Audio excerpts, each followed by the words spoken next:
কালো পাথরে খোদাই করা মূর্তি যেন, মৃগের মতো একজোড়া চোখ আর টিকালো নাকের উপরে ছোট্ট কপাল জুড়ে অবাধ্য চুলের ঢেউ। নাঙ্গেলির মুখের দিকে তাকালে যে কেউ তার প্রেমের সাগরে ভাসবেই। কৈশোরের বেড়া পেরোতেই নাঙ্গেলির শরীর জুড়েই যৌবনের বন্যা। কে বলবে দলিত ঘরের মেয়ে সে? ঘরে খাবার জোটে না, বৃদ্ধ বাবা মা ঠিকা শ্রমিক। যেদিন যেদিন কাজ জোটে সেদিন সেদিনই খাবার জোটে, না জুটলে জল খেয়ে ক্ষুধার নিবৃত্তি। কাউকে পরোয়া করে না নাঙ্গেলি। ত্রিভাঙ্কুর গ্রামে মুক্ত হরিণীর মতো ঘুরে বেড়ায় সে নিজের ইচ্ছে মতো। ত্রিভাঙ্কুর গ্রাম জুড়ে তখন দলিত মেয়েদের জন্য এক অলক্ষণে আইন। কোনো দলিত মেয়েই তাদের স্তন ঢাকতে পারবে না, আর স্তনের মাপ অনুসারে তাদের স্তন কর দিতে হবে। অবশ্য উচ্চ শ্রেণীর মেয়েদের জন্য তো এই আইন বলবৎ নয়। ততদিনে চিরুকন্দনকে মনে ধরে গেল তার।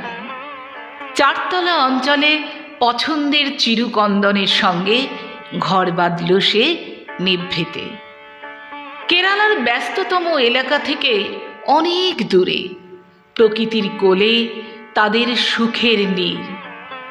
স্বামী চিরুকন্দন মিষ্টি হেসে তার ঠোঁটের উপর বুলিয়ে দেয় আদরের অবাধ্য রেখা।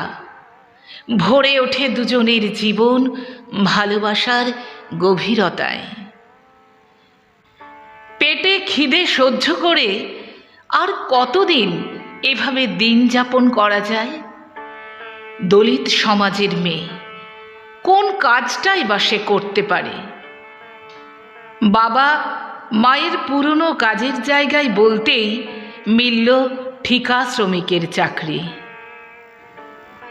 ভোর থেকে উঠে লতাপাতা দিয়ে উনুন জ্বালিয়ে দুজনের জন্য রান্না করে নিজেকে তৈরি করে নেয় সে। শাড়িটা গুছিয়ে পড়ে, একরত্তি কাপড়ে নগ্ন বুক আচ্ছাদন করে নেয়। তারপর ছায়া বিছানো পথে এগিয়ে চলে কাজের জায়গায়। নাঙ্গেলির সামনে দাঁড়ায় খাজনাদার। তুমি যে স্তন আবৃত করেছ, জানো দলিত শ্রেণীতে স্তন আবৃত করা যায় না। কেন তুমি স্তন আবৃত করেছ? তোমার স্তন কর দাও এক্ষুনি। মাথার উপর আকাশ ভেঙে পড়ে তার। তবুও সাহসে ভর করে গর্জে ওঠে নাঙ্গেলি। তার চোখ ঠিকরে তখন আগুন বেরোচ্ছে। কি বলছেন আপনি? আমি কিছুতেই নগ্ন বুকে বেআব্রু হয়ে ঘুরে বেড়াতে পারবো না। খবরদার, আর একটা কথাও না। আমাদের কোনো দলিত মেয়ে আর নগ্ন বুকে থাকবে না, কেউ স্তন করও দেবে না। খাজনাদারের বুক কেঁপে ওঠে। এই রকম প্রতিটা মেয়ে প্রতিবাদ করলে স্তন কর নেওয়া বাতিল হয়ে যাবে যে। খবর গেল ত্রিভাঙ্কুরের রাজার কাছে। সবে সকাল হয়েছে। ঘর গৃহস্থালি গুছিয়ে নাঙ্গেলি বাইরে বেরোবার জন্য প্রস্তুত হচ্ছে। ঘরের কোণে তার মরদ ঘুমিয়ে কাদা। মনের মধ্যে অনেক অশান্তি। প্রতিদিন স্তনের খাজনাদারের অশ্রাব্য গালাগালি আর সহ্য হয় না। এদিকে খাজনাও প্রচুর বাকি পড়ে গেছে। স্বামী চিরুকন্দনের মাথায় আলতোভাবে হাত বুলোই নাঙ্গেলি। ফিসফিস করে বলে, তোমার কসম, দেখে নিও, এ অন্যায্য প্রথা আমি কিছুতেই মানব না, কিছুতেই না। বাইরে কাদের চিৎকারে সম্বিত ফিরে আসে। কে কে ওরা? লতা পাতা ঘেরা ছোট্ট উঠোনে তখন স্তন কর আদায়ের জন্য দাঁড়িয়ে আছে খাজনাদার।